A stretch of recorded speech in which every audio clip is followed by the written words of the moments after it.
Hello everyone, welcome to Connect Coffee. Here we have a Gaggia Anima Prestige espresso machine. Now this machine was brought here because no coffee was coming out, it was just water. Basically what was happening, it was that the grinder was not grinding any beans at all, and that was basically the reason why just water was coming through here. There was no ground coffee on the infuser.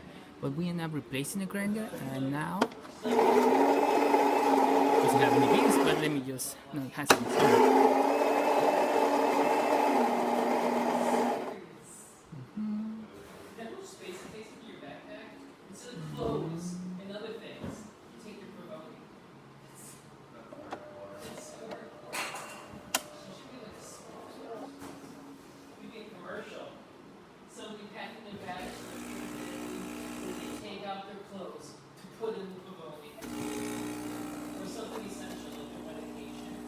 And as you can see, coffee coming out.